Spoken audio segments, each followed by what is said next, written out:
Ketua DPP PDI Perjuangan Puan Maharani menanggapi hasil survei Lembaga Survei Indonesia mengenai tingkat elektabilitas bakal calon presiden. Menurut Puan Maharani, hasil survei tersebut menjadi pengingat untuk tetap bekerja keras agar Ganjar Pranowo menang di Pilpres 2024.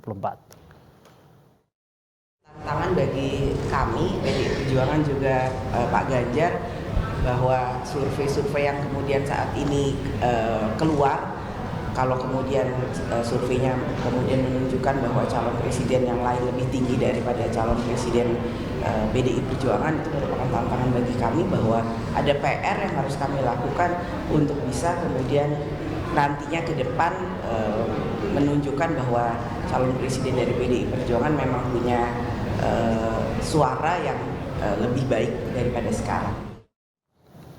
Dan pemirsa, untuk menanggapi hasil survei dari Lembaga Survei Indonesia mengenai elektabilitas calon presiden 2024, kami sudah bergabung dengan politikus Partai Gerindra, Andre Rosiade, dan Ketua Umum Relawan Ganjar, Laode Omar Bonte.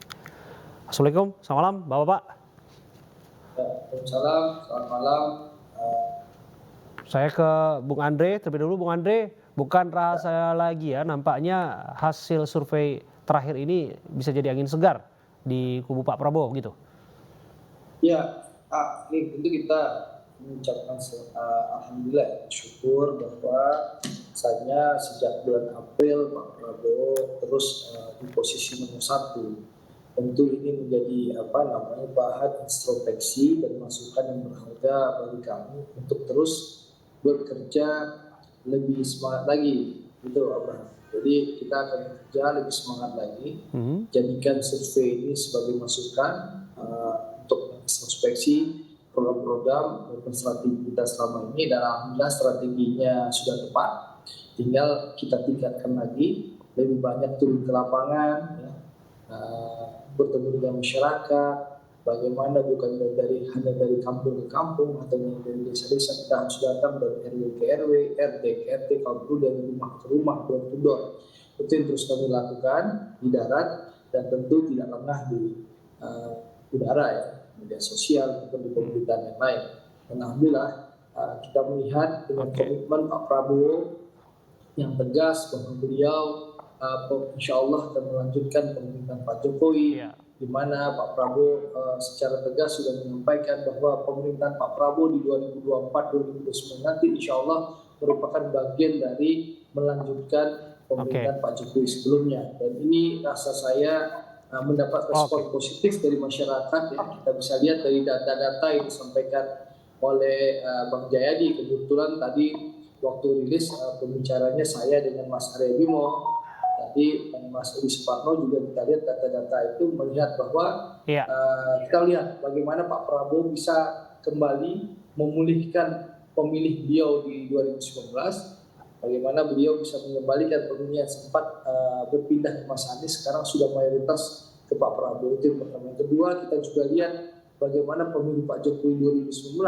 itu perlahan bergeser juga ke Pak Prabowo. Bahkan di datanya LSI ini, pemilih Pak Jokowi yang dulu memilih Pak Jokowi 2019 itu yang memilih Mas Ganjar juga sudah di bawah 50%. Ini tentu menunjukkan bahwa Pak Prabowo bisa diterima baik di pemilih beliau yang lama dan juga pemilih Pak Jokowi di 2019. Alhamdulillah kita ucapkan syukur, alhamdulillah. Kami bisa menangkap poin Anda. Saya bergeser ke Bung Laode. Bagaimana komentar Anda mengenai poin yang disampaikan tadi bahwa pemilih Pak Jokowi perlahan bergeser malah ke Pak Prabowo, betul demikian? Terima kasih, Bung. Jadi untuk menanggapi survei ini, kami dari relawan sebetulnya tidak terlalu kaget. Kami menganggapnya ini biasa-biasa saja, karena bagaimanapun tim relawan itu saat ini kami masih dalam proses memperbaiki struktur organisasi di berbagai wilayah, dan tentunya kami masih memperbaiki internal, dan kami sangat yakin dalam waktu yang tidak terlalu lama lagi setelah struktur organisasi dari seluruh relawan ini bisa bisa semua lengkap, maka kami sangat yakin dalam waktu yang tidak terlalu lama kami akan segera melaksanakan upaya kerja-kerja nyata. Dan survei ini juga memang sebagai api semangat saya kira untuk bisa terus mendorong seluruh tim yang sudah sedang kami tata di berbagai wilayah.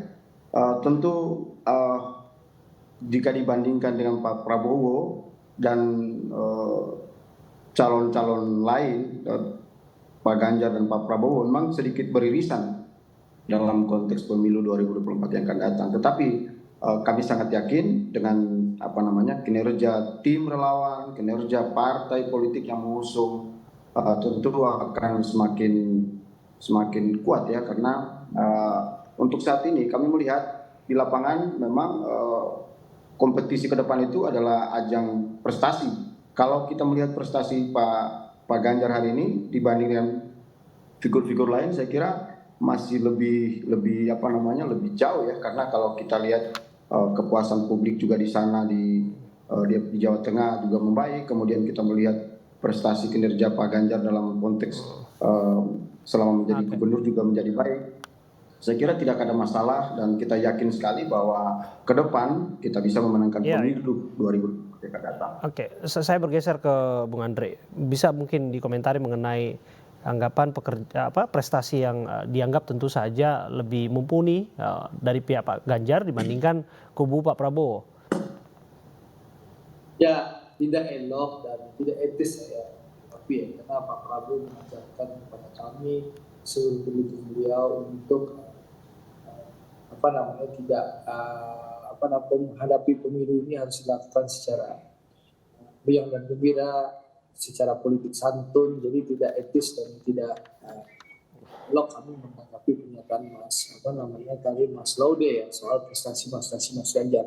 Monggo silahkan Mas Laude memaparkan prestasi Mas Ganjar kepada masyarakat, itu haknya, itu tidak elok dan tidak etis kami menyampaikan. Tapi jelas ya, kita bisa melihat apapun lembaga surveinya menyatakan bahwa Pak Prabowo adalah menteri terbaiknya Pak Jokowi, menteri yang berkinerja terbaik. Dan kita tahu keberhasilan pemerintah Pak Jokowi di 2019-2024 itu terwujud karena adanya persatuan Indonesia, bagaimana Pak Prabowo dan Pak Jokowi bersama-sama bersepakat melakukan rekonsiliasi sehingga tercipta persatuan Indonesia, persatuan nasional yang menyebabkan Indonesia mampu menghadapi wabah pandemi COVID-19 yang menghantam seluruh dunia.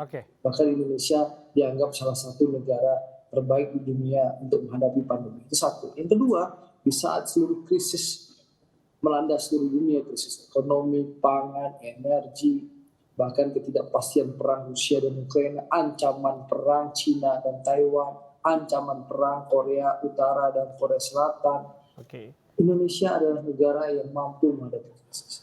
Itu berkat apa? Rekonsiliasi dan persatuan Pak Prabowo dan Pak Jokowi. Bung Andre. Jadi kalau bicara prestasi, ya prestasi Pak Jokowi sebagai kapten sebelasan, Pak sudah Prabowo di-highlight sebagai masing-masing striker prestasi dari baik itu tapi Pak tentu kita Prabowo tidak dan etis juga Pak untuk Ganjar. menanggapi calon kandidat lain. Gimana Abraham?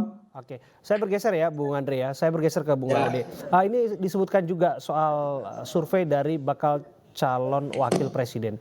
Apakah kemudian dirasa sosok-sosok seperti kita sebutkan tadi, ada nama Pak Erick Thohir, kemudian juga ada nama Ridwan Kamil, Sandiaga Uno, ada beberapa simulasi yang dimainkan. Apakah betul bahwa ini nanti nama-nama yang nanti masuk dalam bursa dan didorong oleh relawan Ganjar untuk dipasangkan bersama-sama maju dalam kontestasi Pilpres 2024? Bung Laude. Ya, saya kira figur-figur yang akan yang ditawarkan tadi wacana Wapres ini, saya kira kami dari relawan itu belum memikirkan itu ya, dan kami sangat sangat percaya betul dengan partai politik yang sedang mengusung. Kami sangat percaya kinerja mereka akan tentunya memilih mana yang tepat. Tapi dalam konteks survei ini saya melihat bahwa bagi kami Mas Ganjar dipasangkan dengan siapapun itu kami sangat percaya dengan figur Mas Ganjar. Saya sangat percaya beliau akan memenangkan pertarungan ini. Dalam berbagai hal kalau kita melihat dibandingkan figur-figur lain, kami sangat percaya karena kami adalah relawan, tentu kami melihat Mas Ganjar masih bisa memenangkan pertarungan ini. dipasangkan dengan siapapun. Oke. Saya kira itu. Baik, terima kasih waktu Anda Bapak-Bapak. Sayang sekali waktu kita terbatas untuk berdialog. Kita akan Terima kasih. barangkali punya waktu kesempatan lain untuk berdiskusi lebih lanjut. Terima kasih Bung Andre Rosiade, politikus Partai Gerindra, Laode Omar Bonte, Ketua Umum Relawan Ganjar.